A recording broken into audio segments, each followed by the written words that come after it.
Hi, hello friends, welcome to DOTMATTECH. இன்னைக்கு நம்ம வீடியோல பாத்தீங்கன்னா சிம்பிளா ஒரு டெக்ஸ்ட்டை வச்சு எப்படி ஒரு எக்ஸ்டீரியர் கிரியேட் பண்றது அப்படின்னு பார்க்கலாம். ஆக்சுவலா இந்த எக்ஸ்டீரியர் பாத்தீங்கன்னா நம்ம வந்து அலைன்மெண்ட் எல்லாம் வச்சு பண்ண போறது கிடையாது. ஜெனரலா இருக்கிற மெஷர்மென்ட் வச்சு தான் வந்து பண்ண போறோம். ஃபர்ஸ்ட் ஆஃப் ஆல் நம்ம செக் பண்ண வேண்டியது என்னன்னா கஸ்டம் வேஸ்ல யூனிட் செட்டப் போய் சேஞ்ச் பண்ணிக்கோங்க. ஃபீட் வித்ல தான் போட்டுருக்கணும் அப்படிங்கிறது கரெக்டாக இருக்குன்னா ஓகே பண்ணிக்கோங்க. இப்போ பெர்ஸ்பெக்டிவ் வந்து ஓப்பன் பண்ணிடுறேன். டெக்ஸ்ட் வச்சு தான் பண்ண போகிறேன் அப்படின்னா எந்த டெக்ஸ்ட்டு அப்படின்னு பார்த்தீங்கன்னா நம்ம பேசிக்காக இருக்கிற தமிழ் டெக்ஸ்ட் வேணாலும் எடுத்துக்கலாம், இல்லை இங்கிலீஷில் ஏதாச்சும் உங்களுக்கு ஒரு டெக்ஸ்ட் ஆல்பபெட் எடுத்துக்கலாம் கூட எடுத்து வந்து அழகாக யூஸ் பண்ணிக்கலாம். நான் என்ன பண்ணிக்கிறேன்னா தமிழ் டெக்ஸ்ட்டில் வந்து தா அப்படிங்கிறது எடுத்துக்கிறேன், இல்லாட்டி மா அப்படிங்கிறது நம்ம எது வேணாலும் எடுத்துக்கலாம். ஓகேங்களா, நான் தமிழ் வரதுனால தா எடுத்து நான் யூஸ் பண்ணுறேன். ஸ்டார்ட்டில் கேரக்டர் மேப்புன்னு இருக்கும், இதை கிளிக் பண்ணிக்கோங்க. இதில் வந்து நிறையா கேரக்டர்ஸ் வந்து இருக்கணும். உங்களோட பிடிச்ச ஃபாண்ட் வந்து சூஸ் பண்ணிக்கோங்க. இதில் நான் என்ன பண்ண போகிறேன்னா தா தானே, தமிழில் வர தா இது எடுத்துக்கலாம். அப்படி இல்லாட்டி மானும் கூட எடுத்துக்கலாம். இல்லை உங்களோட டெக்ஸ்ட்டோட பேர் வந்து ஃபஸ்ட்டு என்னோடது மகிங்கிறதுனால மானும் கூட எடுத்துக்கலாம். நம்மளோட டெக்ஸ்ட் தான். இப்போ இதை காப்பி பண்ணிவிட்டு இங்கே க்ளோஸ் பண்ணிக்கிறேன். இங்கே ஒரு டெக்ஸ்ட் வேணுமில்ல, இப்போது நான் என்ன பண்ணேன்னா ஒரு பாக்ஸ் எடுத்து ஃபஸ்ட்டு இங்கே க்ரியேட் பண்ணிக்கிறேன். இந்த பாக்ஸோட சைஸ் என்னென்னு பாருங்கள். நம்மளுக்கு பெரிய பில்டிங் அப்பார்ட்மெண்ட் அப்படிங்கிற மாதிரி இருந்துச்சுன்னா கொஞ்சம் லென்த்தாக இருக்கிற மாதிரி தான் இருக்கும். இது வந்து ஒரு 25 லென்த்து, வித்து வந்து ஒரு 25 வச்சுக்கலாம். ஹைட் மட்டும் ஒரு 80 அப்படின்னு வச்சு என்ட்ரு அடிச்சுக்கலாம். இப்போ இதுதான் வந்து நம்மளோட டெக்ஸ்ட்டோடதுன்னு வச்சுக்கோங்க. பேஸ் மட்டத்துலேருந்தே வந்தது. இவ்வளோ ஹைட் வந்து தேவையில்லை, இருந்தாலும் நம்ம போட்டுக்கலாம். டெக்ஸ்ட்டை இம்போர்ட் பண்ணுறதுக்கு சேவ் டூல் போயிடுறேன். சேவ் டூலில் இங்கே வந்து டெக்ஸ்ட் இருக்குது பார்த்தீங்களா, இதை கிளிக் பண்ணிக்கோங்க. டெக்ஸ்ட் அப்ளை பண்ணனவே இங்கே ஆட்டோ கிரிட்டுங்கிறது எனேபிள் பண்ணிக்கோங்க. இப்போ நம்ம பில்டிங்கோட ஏதாச்சும் ஒரு இடத்துல ஒரு கிளிக் பண்ணிட்டீங்கன்னா போதும், டெக்ஸ்ட் இப்போ அந்த இடத்துல நின்றுக்கும். இப்போ ஆட்டோ கிரிட்லேருந்து கூட வெளியே வந்துக்கலாம். இப்போ இங்கே டெக்ஸ்ட் மாற்றணுமா, இங்கே மேக்ஸுங்கிறத வந்து பேஸ்ட் பண்ணுறேன். தாங்கிறது அந்த இடத்துல வந்து செட் ஆயிரும். பட் இது என்ன ப்ரோ ஜே வந்துருக்குது தா வரலையே அப்படின்னு கேட்டிங்கன்னா ஃபாண்ட் ஸ்டைல் வந்து மாற்றணும். இங்கே ஏரியல் இருக்குங்களா, நம்ம போட்டது வந்து கல்கிற ஒரு ஃபாண்ட்டு. ஆக்சுவலாக இதை செலக்ட் பண்ணிவிட்டு அந்த ஃபாண்ட் வந்து இங்கே இருக்கும். ஓகேங்களா, இந்த ஃபாண்ட்டோட சைஸை நான் பெருசு பண்ணிக்கிறேன். இப்போது இந்த ஃபாண்ட்டோடது ஆக்சுவலாக கூகுள் ஃபாண்ட்லேயே வந்து நிறையா ஃபாண்ட் இருக்கும். இது வந்து ஓகே பண்ணிக்கிறேன். இப்போது இந்த ஃபாண்ட்டோட சைஸு இன்னும் கொஞ்சமே வந்து பெருசு பண்ணிக்கலாம். பாட்டமில் தூக்கிட்டு வந்துடலாம். இப்போ இங்கே இருக்குங்களா, இப்போ நம்மளுக்கு பேக் சைட் தேவையில்லை, அதை வந்து டெலிட் பண்ணிக்கலாம். ஒரு ரெஃபரன்ஸ்க்காக தான் நான் அது வந்து யூஸ் பண்ணேன். டெக்ஸ்ட்டை வந்து திக்னஸ் கொடுக்கறதுக்கு மாடிஃபை லிஸ்ட்டில் எக்ஸ்ட்ரூட் அப்படிங்கிற ஒரு ஆப்ஷன்ஸ் இருக்குது. எக்ஸ்ட்ரூட் கொடுத்தீங்கனாலே இந்த மாதிரி வந்துடும். இதில் திக்னஸ் வந்து இன்க்ரீஸ் பண்ணுங்கள். நம்மளுக்கு எவ்வளோ சைஸில் பில்டிங் வரணும் அப்படிங்கிற திக்னஸ் இன்க்ரீஸ் பண்ணுங்கள். இப்போ F4 செக்மெண்ட்டுக்காக F4 வந்து கிரியேட் பண்ணியிருக்கேன். சைடு செக்மெண்ட் உங்களுக்கு வேணும் அப்படின்னா இந்த இடத்துல செக்மெண்ட்டுங்கிறத வந்து ஆட் பண்ணுங்கள். எவ்வளோ வேணாலும் நம்ம சைட் செக்மெண்ட் வந்து ஆட் பண்ணிக்கலாம். இப்போ ஃப்ரண்ட்டில் ஃபுல்லாகவே வந்து நான் கண்ணாடி கிளாஸஸ் இருக்கிற மாதிரி தான் வந்து செட் பண்ண போகிறேன். அப்படிங்கும்போது முன்னாடி செக்மெண்ட் ஆட் பண்ணுமானா என்ன ஆட் பண்ணிக்கலாம், இல்லாட்டியும் கூட விட்டுறலாம். ஓகேங்களா, இப்போ கேமரா செட் பண்ணணும். ஏன்னா வந்து கேமரா செட் பண்ணால் தான் பில்டிங்கோட வந்து பார்க்க முடியும். இவ்வளோ ஹைட்டுனா கேமராவோட ஹைட் எங்கேருந்து வைக்கணும்னா ஒரு கேரக்டரோட சைஸ் மட்டும். இப்போ கேரக்டருங்கிறது பார்த்தீங்கன்னா நான் ஒரு சின்னதாக ஒரு பாக்ஸ் ஒன்று எடுத்துக்கிறேன். ஆக்சுவலாக இங்கேருந்து கிரியேட் பண்ணி பாக்ஸோட ஹைட் எவ்வளோ அப்படின்னு பாருங்கள். 3 அடி இருக்கா, இதை வந்து நான் ஒரு 6 அடி அப்படின்னு போட்டுக்கிறேன். இப்போ பாக்ஸ் வந்து இந்த இடத்துல பில்டிங் கீழே நின்னா 6 அடி ஹைட் நம்ம இங்கே தான் இருப்போம். ஓகேங்களா, அப்படின்னா கேமரா வந்து இந்த 5.5 அந்த 5.6 அந்த ஹைட் இருக்கணும்.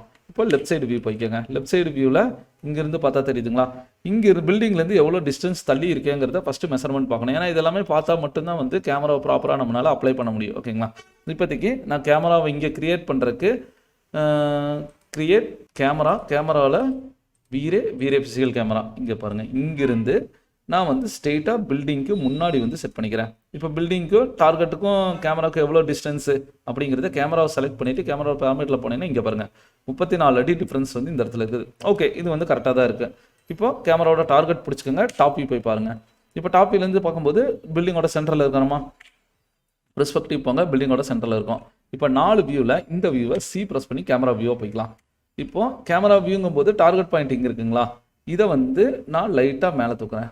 மேலே தூக்கும்போது பில்டிங்கை நான் இங்கேருந்து பார்க்கணும். அதுக்காகத்தான் நான் இந்த இடத்துல போட்டேன். ஆனால் இன்னும் ஃபுல்லாக கவர் ஆகலை. அதுக்கு தான் வந்து கேமராவோட சைஸ் வந்து செட் பண்ணணும். அவுட்புட் சைஸும் பார்க்கணும். சேஃப் ஏரியாவுக்கு Shift+F safe area 2 setup open பண்ணுங்கள் அவுட்புட் சைஸுக்காக. இந்த வியூவை வந்து லாக் பண்ணிவிட்டு கீழே அவுட்புட் சைஸ் வந்து 1440 அப்படின்னு கொடுத்துட்றேன். பில்டிங்கோட ஹைட்டுக்காக நான் இந்த இடத்துல கொடுத்துருக்கேன். இந்த 2 மெஷர்மெண்ட் ஓகே. இப்போது டார்கெட் பாயிண்ட்டை முடிஞ்ச அளவுக்கு நம்மளுக்கு எங்கே வேணும் அப்படிங்கிறது பாருங்கள். இந்த இடத்துக்கு ஓகேவா. இப்போது கேமராவை லெஃப்டாக ரைட்டாக அப்படிங்கிறது இப்போ கேமராவை செலக்ட் பண்ணிவிட்டு லைட்டாக ஜூம் பண்ணுங்கள். முடிஞ்ச அளவுக்கு நான் வந்து ஒரு 50 mm லென்ஸுங்கிற மாதிரி யூஸ் பண்ணுறேன். ஓகே, இது கொஞ்சம் பக்காவாக இருக்குது. இப்போ டார்கெட் பாயிண்ட்டை பிடிச்சிட்டு லைட்டாக லெஃப்ட்டு இப்போ பில்டிங் வந்து இந்த இடத்துல பக்காவாக செட் பண்ணிட்டேன். அதுக்கப்புறம் என்ன பண்ணிக்கலாம்னா ரோடு வந்து அதாவது பில்டிங்கை சுற்றியுமே வந்து அந்த பார்க்கிங்காக அந்த இதெல்லாமே வைப்பாங்க பார்த்தீங்களா, அந்த இடத்த வந்து செட் பண்ணணும். அது செட் பண்ணுறதுக்கு நார்மலாக இருக்கிற ஒரே ஒரு பாக்ஸ் எடுத்து இங்கிருந்து ஓகேங்களா இந்த இடத்துல ஸ்டேஜுக்காக இப்போ ஃப்ரண்ட் வியூ போய்க்குங்க, லைட்டாக மேலே தூக்கிறேன். இது வந்து ஓவராலாக இருக்கிற ஸ்டேஜ். இந்த ஸ்டேஜில் ஸ்டெப்ஸ் எல்லாம் வச்சு கொண்டு வரது நம்ம கிரியேட் பண்ணுற மாடல் மாதிரி தான். நம்ம எந்த மாதிரி வேணாலும் போட்டுக்கலாம் ஓகேங்களா. இங்கே போட்டாச்சு. இப்போ ரோடு வந்து கிரியேட் பண்ணுறதுக்கு வீரே பிளைன் இருக்குது பார்த்தீங்களா, இங்கேருந்து இந்த இடத்துல. இப்போ இந்த ரோடோட லென்த் என்ன அப்படின்னு பாருங்கள். வித்து வந்து பிரச்சனை இல்லை, லென்த்து தான் ரொம்ப முக்கியம். நான் வந்து ஒரு 20 அடி ரோடு அப்படிங்கிற மாதிரி போட்டுக்கிறேன். இது வந்து இங்கேருந்து இங்கே வர மாதிரி இந்த பில்டிங்கை ட்ராக் பண்ணி கொண்டு வந்து இந்த இடத்துல வச்சுக்கலாம். இப்போ ரோட்டோட ஏரியா தெரிஞ்சுக்கலாம். ஃபைல் வந்து சேவ் பண்ணி ஒர்க் பண்ணிக்கோங்க, அப்போ தான் வந்து ரொம்ப கம்ஃபர்டபுளாக இருக்கும். அதுக்கப்புறம் என்ன பண்ணிக்கலாம்னா ஒரு ரெண்டரிங் வந்து எடுத்து பார்த்துடலாம். சேவ் பண்ணிவிட்டு ரெண்டரிங் எடுக்கணும்னா ஃபஸ்ட்டு வந்து 3 விஷயம் தேவைப்படும். கேமரா ஒன்று, சப்ஜெக்ட் ஒன்று, லைட் ஒன்று. கேமராவிற்கு சப்ஜெக்ட்டுக்கு இன்ட்ராக்டிவ் ரெண்டர் வந்து நான் ஃபஸ்ட்டு எனேபிள் பண்ணி விட்றேன். இன்ட்ராக்டிவ் ரெண்டர் எனேபிள் பண்ணியிருக்கேன், பிளாக்காக தெரியுது. இது காரணம் என்னென்னா லைட்டிங் இல்லை. லைட்டிங் போது நான் டாப் வியூவில் சன்லைட் ஒன்று செட் பண்ணிக்கிறேன். சன்லைட்டுக்கு என்ன பண்ணிக்கலாம், இங்கே இருக்குது பாருங்கள், பெரிய சன்லைட் எடுத்துகிட்டு ஏதாச்சும் ஒரு இடத்துல நான் இங்கேருந்து இந்த இடத்துல சன்லைட் கொடுத்துக்கிறேன். ஸ்கை கிரியேட் பண்ணட்டுமான்னு கேட்குது. எஸ்ன்னு கொடுத்தீங்கன்னா என்விரான்மெண்ட் ஸ்கை வந்து அழகாக கிரியேட் ஆயிரும். டார்க் கலர் இருக்குது. லெஃப்ட் வியூவில் சன்னை வந்து அப்படியே லைட்டாக மேலே தூக்குங்க. மேலே தூக்கும் போது ஓரளவுக்கு நல்லாயிருக்கும். இப்போ டாப் வியூவில் வந்து உங்களுக்கு வேணுங்கிற பொசிஷனுக்கு ஷேடோ எப்படி தெரியணும் அப்படிங்கிறத பார்த்ததுக்கு ஏற்ற மாதிரி நீங்கள் வந்து லைட்டாக மூவ் பண்ணிக்கலாம். நான் ஃப்ரண்ட்டில் தெரிகிற மாதிரி வச்சுக்கிறேன். சரி, எப்போயுமே வந்து ஒரு சாம்பிள் டெஸ்ட் பண்ணுறதுக்கு முன்னாடி மெட்டீரியல் அப்ளை பண்ணுறதுக்கு முன்னாடி எல்லாத்தையுமே செலக்ட் பண்ணிவிட்டு ஒயிட் கலர் மெட்டீரியல் வந்து அசைன் பண்ணிடுங்க. ஏன்னா ஒயிட் கலர் மெட்டீரியலில் தான் ப்ளீச், அதாவது ஓவர் பிரைட்னஸ் எங்கே இருக்குது அப்படிங்கிறத கண்டுபிடிக்க முடியும். இங்கே வந்து ஒயிட் கலர் மெட்டீரியல் அப்ளை பண்ணியிருக்கேன். ஆனால் ஃப்ரண்ட்டில் பாருங்கள் ஓவர் ப்ளீச் இருக்கா அப்படின்னா என்ன பண்ணணும், சன்லைட்டோட மீடியமான வெளிச்சம் கொண்டு வரணும். ரெண்டர் செட்டப்பில் வீரேங்கிற ஒரு ஆப்ஷன் இருக்குது பார்த்தீங்களா, இதில் கடைசியாக கேமரான்னு ஒன்று இருக்கும். இதில் வந்து ஆட்டோ எக்ஸ்போசர் ஆன் பண்ணி விடுங்க. ஆட்டோ எக்ஸ்போசர் ஆன் பண்ணிங்கன்னா கேமராக்கு ஏற்ற மாதிரி ஆட்டோ எக்ஸ்போசர் ஆன் ஆயிரும். ஆட்டோ ஒயிட் பேலன்ஸையும் ஆன் பண்ணி விடுங்க. இது பார்த்தீங்கன்னா auto exposure auto white balance வரும்போது ரொம்பவுமே நல்லாயிருக்கும்.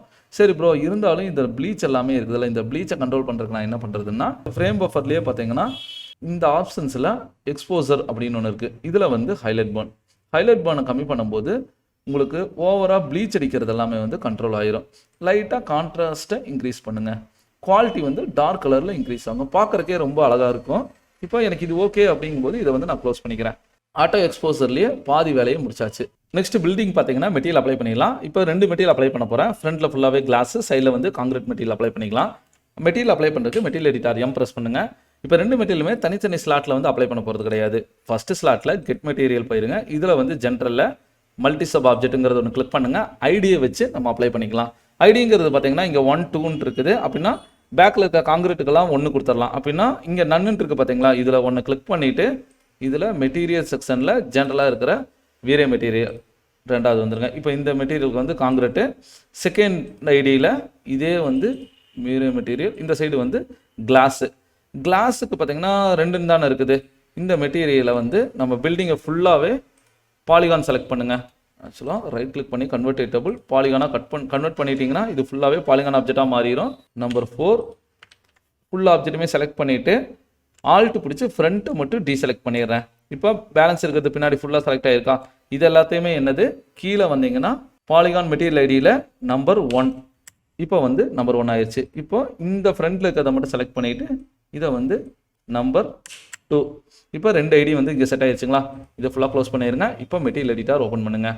பாலிகான்லேருந்து ஃபுல்லாக வெளியே வந்துட்டேன்னா பேக்கு. இங்கே 2 ஐடி இருக்குது. இந்த 2 ஐடியிலையும் வீரே தான் போட்டிருக்கேன். நீங்கள் புதுசாக க்ரியேட் பண்ணனாலும் க்ரியேட் பண்ணலாம். அப்படி இல்லையா வீரே மெட்டீரியல் லைப்ரரி இருக்குதுல்ல, இதில் வந்து டேரெக்டாக இம்போர்ட் பண்ணிக்கோங்க. இப்போ கிளாஸ்ன்னு எடுத்துக்கிறேன். கிளாஸில் இந்த மாதிரி இருக்குது பார்த்தீங்களா, இதை ட்ராக் பண்ணி கொண்டு வந்து நம்பர் 2ல் வந்து இம்போர்ட் பண்ணிடுறேன். இப்போ go to parent. Number 2 apply ஆயிடுச்சுங்களா. 2வது என்ன பண்ணிக்கலாம், இந்த ஃபர்ஸ்ட் ஐடி இதில் காங்கிரீட்டோட போயிருங்க. உங்களுக்கு பிடிச்ச காங்கிரீட்ஸ் ஒரு நம்மளுக்கு பிடிச்சது. இப்போ இந்த இதை தூக்கி நம்பர் 1ல் போட்டுறேன். இப்போ 1 வந்து காங்கிரீட் ஆயிடுச்சு. இப்போ பாலிகான் ஃபுல்லாக வந்துட்டு சப்ஜெக்டை செலக்ட் பண்ணிவிட்டு டேரெக்டாக இருக்க மல்டி சப் ஆப்ஜெக்டை அசைன் மெட்டீரியல் கொடுக்குறேன். மெட்டீரியல் கொடுக்கும்போது கரெக்டாக அசைன் ஆயிடுச்சுங்களா. இப்போ ஆப்ஜெக்ட்டில் டெக்ஸ்சர் தெரியணும்னா ஒவ்வொரு மெட்டீரியல் போய் சோர்ஸ் ஆடர் மெட்டீரியல் வியூ போட்டு இதை எனேபிள் பண்ணால் தான் வியூ போர்ட்லேயும் நம்மளுக்கு வியூ ஆகும். இதை கிளிக் பண்ணிவிட்டு இங்கே வியூ போர்ட் கொடுத்தோன்னா இந்த இடத்துல வியூ ஆயிரும். பட் நம்மளுக்கு இந்த இடத்துல ரிஃப்ராக்ஷன் எல்லாம் ஆப்ஜெக்ட் எல்லாமே கொடுத்தா தான் வந்து அடுத்தடுத்த ஆப்ஷன் வந்து உள்ளே பண்ண முடியும். ஓகேங்களா. ஷேடோவும் வந்து எனேபிள் பண்ணி தான் கொண்டு வரணும். இப்போ எனக்கு இங்கே வந்து டெக்ஸ்சர் வந்து வியூ ஆகலை. டெக்ஸ்சர் வியூ ஆகணுனாலே எடிட்டபிள் பாலி கீழே யூவிடபிள்யூ மேப்புங்கிறத ஒன்று வந்து எனேபிள் பண்ணி விடுங்க. யூவிடபிள்யூ மேப் போட்டோன்னா இங்கே ஆயிடுச்சு. பாக்ஸ் டைப் கொடுத்தா தான் வந்து பாக்ஸ் மாதிரி டெக்ஸ்சர் வந்து எனக்கு கிடைக்கும். இப்போ இந்த இடத்துல பார்த்தீங்களா பாக்ஸ் மாதிரி டெக்ஸ்சர் வந்து வியூ ஆயிடுச்சா. யூவிடபிள்யூ மேப்பில் ஜிஸ்மாஸ் கிளிக் பண்ணிவிட்டு இதை வந்து ரொட்டேட் பண்ணுங்கள். கரெக்டாக 90 டிகிரி ரொட்டேட் பண்ணிட்டீங்கன்னா கரெக்டாக நம்மளுக்கு பில்டிங்குள்ளே எல்லாமே அழகாக செட் ஆயிரும். லைன்ஸ் அந்த மாதிரி கொடுக்குறேன். 2 இடத்துக்குள்ள வந்து டைல்ஸ் மாதிரி இருந்தால் நல்லாயிருக்கும் அப்படின்னு எதிர்பார்த்தீங்கன்னா டைல்ஸ் கொடுக்குறதுக்கு கிளாஸ்க்குள்ளே வந்துட்டு கீழே வந்தீங்கன்னா பம் மேப் இல்லாட்டி இங்கேயே இருக்குது பாருங்கள். இதுக்குள்ளே வந்து TILS டைல்ஸுங்கிற ஒரு மேப் வந்து கிளிக் பண்ணுங்கள். டைல்ஸில் அட்வான்ஸ் கண்ட்ரோலில் டைல்ஸோட கவுண்டிங் எல்லாமே நம்ம இந்த இடத்துல மாற்றணும். இப்போது டைல்ஸோட திக்னஸ் இருக்குதுல்ல, அந்த லைன் திக்னஸ்க்கு ஒரு 0.1 வைக்கிறேன். சின்ன சின்ன லைன் திக்னஸ் வந்து கிடைக்கும். ஆனால் இந்த லைன் திக்னஸ் எல்லாத்தையும் என்ன பண்ணணும்னா ஒன்று பிளாக்கு, டெக்ஸ்சரிங் வந்து பியூர் ஒயிட்டு இப்படி வைங்க. அப்போ தான் டீட்டெயில் ஒர்க் வந்து நல்லா கிடைக்கும். சரி, இந்த இடத்துல என்ன ப்ரோ இந்த மாதிரி இருக்குன்னா 5 வச்சிங்கன்னா நல்லா சின்ன சின்ன பீசஸாக வரும். 10 அந்த மாதிரி கொடுக்குறேன். இப்போது கோ டு பேரண்ட்டு ஃப்ரண்ட்டில் வந்துடலாம். கிளாஸ் வந்து எனக்கு நல்ல ஒரு ரிஃப்ளெக்ஷன் கிளாஸாக இருக்கணும் அப்படிங்கிறதுனால ஃப்ராக்ஷனல் IOR வேல்யூ வந்து இன்க்ரீஸ் பண்ணுங்கள். நான் வந்து ஒரு 4 எல்லாம் கொடுத்தீங்கன்னா ஆப்போசிட்டில் இருக்கிறது நல்லாவே ரிஃப்ளெக்ஷன் ஆகும், பார்க்கறதுக்கு நல்லாயிருக்கும். ஆனால் இன்டீரியருக்குள்ளே லைட் எரியுறதுன்னு தெரியணுமில்ல, அப்படின்னா என்ன பண்ணிக்கலாம், இன்டீரியருக்குள்ளே 2-3 லைட்டு மட்டும் செட் பண்ணுங்கள். நார்மலாக லைட் செட் பண்ணுறதுக்கு நான் டாப் வியூ யூஸ் பண்ணிக்கிறேன். டாப் வியூவில் ஸ்பாட் லைட் இருக்குதுல்ல, அதாவது ஸ்பியர் லைட்டை வந்து யூஸ் பண்ணிக்கலாம்.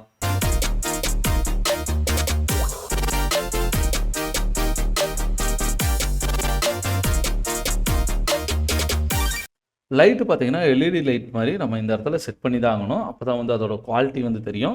இருந்தாலும் வீட்டுக்குள்ளேயெல்லாம் எனக்கு நல்லா தெரியணும் அப்படின்னா இன்டீரியருக்குள்ளே டிசைன் ஏதாச்சும் வச்சு தான் ஆகணும். அந்த டிசைன் வந்து இல்லைங்கிறதுனால தான் நான் எக்ஸ்டீரியரில் வந்து ரிஃப்ளெக்ஷன் கொஞ்சம் அதிகமாக கொடுத்துருக்கேன். சரி ப்ரோ, இந்த இடத்துல நான் இது கிரியேட் பண்ணிட்டேன். எக்ஸ்டீரியர்லேயும் எனக்கு பிரைட்னஸ் வேணும்னா கண்டிப்பாக ஆட் பண்ணி தான் ஆகணும். சரி, இப்போ நம்ம அடுத்த ஸ்டெப்புக்கு வந்து போயிடலாம். இங்கே ரோடோட மெட்டீரியல் வந்து அப்ளை பண்ணிடலாம். ரோட் மெட்டீரியலுங்கும் போது மெட்டீரியல் எடிட்டரில் வேறு ஒரு மெட்டீரியல் வந்து அசைன் பண்ணுறேன். இதில் டிஃப்யூஸில் ரோட் டெக்ஸ்சர் அசைன் பண்ணிடுறேன். இப்போ பாருங்கள், ரோட் டெக்ஸ்சர் இந்த சைடு அசைன் பண்ணிட்டாங்களா. சோர்ஸ் மெட்டீரியல் பி போட்டு இப்போ மெட்டீரியல் எடிட்டரில் இந்த இடத்துல பாருங்கள் யூவிடபிள்யூ மேப் கொடுத்துருக்கேன். யூவிடபிள்யூ மேப்பில் ஜிஸ்மா செலக்ட் பண்ணிவிட்டு கரெக்டாக 90 டிகிரி ஃபிட்டு கொடுத்தீங்கன்னா ரோடு வந்து அழகாக ஃபிட் ஆயிரும். இதிலிருந்து ஸ்கேல் டூல் வச்சு லைட்டாக சின்னது பண்ணுங்கள். எவ்வளோக்கு எவ்வளோ சின்னது பண்ணுறோமோ அந்தளவுக்கு குவாலிட்டி வந்து நல்லாயிருக்கும். ஓகேங்களா, ரோட்டோட எஃபெக்ட் வந்து போட்டாச்சு. அதுக்கப்புறம் இங்கே இருக்குது பார்த்தீங்களா, இதுக்கு வந்து காங்கிரீட்டோட எஃபெக்ட் எல்லாம் போடணும். இப்போ பில்டிங் ஃபுல்லாகவே வந்து மெட்டீரியல்னால எனேபிள் பண்ணி விட்டாச்சு. சரி, ஸ்கை டோன் வந்து மாற்றி விட்டுறலாம். ஸ்கை டோன் எனக்கு இந்த ஸ்கை பிடிக்கல, வேறு ஸ்கை ஏதாச்சும் வைக்கிறேன்னா சோர்ஸ் குரூப்லேயே பார்த்தீங்கன்னா ஸ்கை இதில் வந்து ஈவினிங் டோனு நைட் டோனெல்லாம் இருக்குது. இங்கே பாருங்கள், நான் டே ஈவினிங் டோன் இருக்கிறத வந்து சன் இருக்கிற மாதிரி நான் கிளிக் பண்ணிக்கிறேன். இதில் கொடுக்கும்போது ஸ்கை இருக்கிற மாதிரி எஃபெக்ட் வருதுங்களா. டூம் லைட்டுங்கிறது வந்து சென்டரில் வந்து செட் ஆகிருக்கும். இந்த இடத்துல பாருங்கள் கிரியேட் ஆகிருக்கு. டூம் லைட்டை லைட்டாக மூவ் பண்ணி வச்சுறேன். இப்போ இந்த டூம் லைட்டை லைட்டாக ரொட்டேட் பண்ணோன்னா ஸ்கையோட டோன் மாறும், கலரையும் மாற்றணும். டூம் லைட்டோட இன்டென்சிட்டி வேல்யூவை இன்க்ரீஸ் பண்ணுறேன். ஒரு 5 அப்படி கொடுக்குறேன். 5 கொடுக்கும்போது கலர் மாறுதுங்களா. ரெண்டாவது ரொட்டேட் பண்ணணும். ரொட்டேட் பண்ணோன்னா எனக்கு இங்கே ரொட்டேட் ஆகலை அப்படின்னா டூம் லைட்டை செலக்ட் பண்ணிவிட்டு லாக் டெக்ஸ்சர் டு ஐகான் இப்போ வந்து ரொட்டேட் பண்ணுங்கள். டூம் லைட் நீங்கள் செட் பண்ணிட்டீங்கனாலே டிஃபால்ட்டாக இருக்கிற ஆட்டோ எக்ஸ்போசரை வந்து டிசேபிள் பண்ணி விட்டுருங்க. இப்போது ரெண்டர் செட்டப் ஓப்பன் பண்ணிவிட்டு வீரேல கேமரா இருக்குது பார்த்தீங்களா, கேமராவில் auto exposure, auto white balance இது ரெண்டையும் டிசேபிள் பண்ணி விட்டு இப்போ சன்லைட்டை செலக்ட் பண்ணுங்கள். சன்லைட்டோட இன்டென்சிட்டி ஒரு 0.5 அப்படிங்கிற மாதிரி வச்சுக்கிறேன். நெக்ஸ்ட்டு வந்து கலர் மோட் இருக்குது பார்த்தீங்களா, டிண்டர் கலர் சேஞ்ச் ஆகும். ஓவர் ரைடுங்கிறத சேஞ்ச் பண்ணிடலாம். ஏன்னா ஒயிட் பேலன்ஸ்க்காக இந்த ஆப்ஷன் வந்து கொடுக்குறது. உள்ளே இருக்கிற இந்த லைட் எல்லாம் இருக்குதுல்ல, இது எல்லாத்தையுமே வந்து நம்ம கண்ட்ரோல் பண்ணணும். இந்த ஃபுல் லைட்டையுமே ஃபஸ்ட்டு வந்து செலக்ட் பண்ணுங்கள். செலக்ட் பண்ணிவிட்டு லைட்டை இன்னும் கொஞ்சம் பின்னாடி தள்ளிக்கிறேன். ஏன்னா ரூமில் ஃப்ரண்ட்டில் வேண்டாங்கிறதுனால பேக்கில் முடிஞ்ச அளவுக்கு தள்ளிக்கலாம். சென்டரில் இருக்கிற மாதிரி. ஓகே, இப்போ இந்த லைட்டெல்லாம் இன்ஸ்டன்ட் தான் கொடுத்துருக்கேங்கிறதுனால இந்த லைட்டோட வெளிச்சத்தை எல்லாம் கம்மி பண்ணுங்கள். நான் வந்து 100 கொடுக்குறேன். ரொம்பவுமே கம்மியாயிருச்சு அப்படின்னா 500 கொஞ்சம் அதிகமாக இருக்குது. அதுக்கடுத்தது 1000. ஓகே, இந்த அளவுக்கு ஓகேனா இந்த அளவுக்கு ஃபிக்ஸ் பண்ணிக்கிறேன். கலர் டோன் மாற்றினாலும் கூட நீங்கள் வந்து கலர் டோன் வந்து மாற்றிக்கலாம். 4000 வச்சுறேன். டெம்பரேச்சர் வேல்யூ வைக்கும்போது கூட பார்க்கறதுக்கு நல்லாயிருக்கும். அதுக்கப்புறம் சன்லைட் டேரெக்டாக அடிக்கிறதுனால ஒரு மாதிரி இருக்குது. அதனால் சன்லைட்டை மட்டும் லைட்டாக நகர்த்தி வச்சிடலாம். நம்மளோட சப்ஜெக்டுக்கு ஏற்ற மாதிரி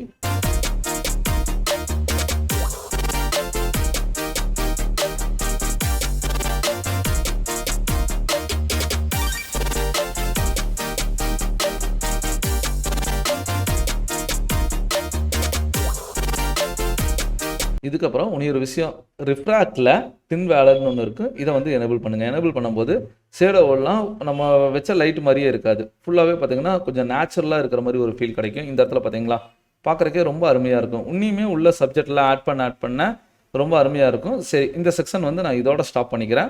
அடுத்து என்ன பண்ணிக்கலாம்னா, ஒரு ஃபாகோட எஃபெக்ட் வந்து ஆட் பண்ணிக்கலாம். ஏன்னா ரெண்டுமே வந்து தனித்தனியாக இருக்கிற மாதிரி ஒரு ஃபீல் இருக்குது. ஃபாக் எஃபெக்ட்டுக்கு ரெண்டரிங்கில் என்விரான்மெண்ட்டில் அட்மாஸ்பியர் இருக்குது பார்த்தீங்களா, இதில் வந்து Vray ஃபாகு இதை வந்து ஸ்டாப் பண்ணிவிட்டு ஆன் பண்ணுறேன். நார்மலாக இங்கே இருக்கும். இப்போ ஃபாக் டிஸ்டன்ஸ் வந்து ஒரு 300 கொடுத்துக்கலாம். ஃபாக் ஹைட் வந்து ஒரு 50 கொடுக்குறேன். ஓகே, இப்போ வந்து கொஞ்சம் நீட்டாக இருக்குது. அதுக்கடுத்து என்ன பண்ணிக்கலாம்னா, கொஞ்சம் ட்ரீஸ் எல்லாம் வச்சா கரெக்டாக இருக்கும். சோஸ்மோஸ் குரூப்லேயே போய்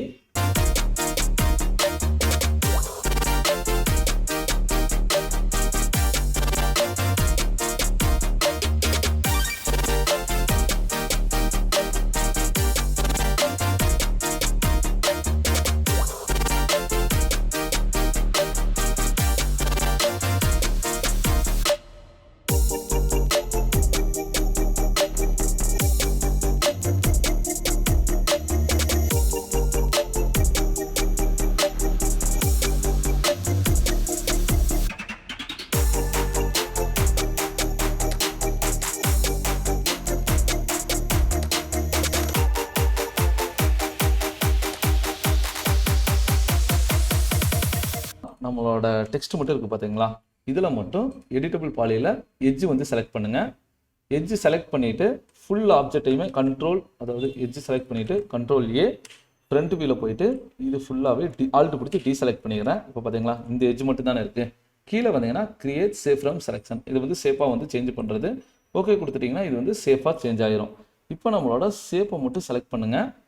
சேஃபில் ரெண்டரிங் இருக்குது பார்த்தீங்களா, ரெண்டரிங் அவுட்புட், ரெண்டரிங் வியூ போட்டு இது ரெண்டையும் கொடுத்துட்டு இதோட திக்னஸ் பாக்ஸில் வச்சு திக்னஸை மட்டும் லைட்டாக இன்க்ரீஸ் பண்ணுங்கள்.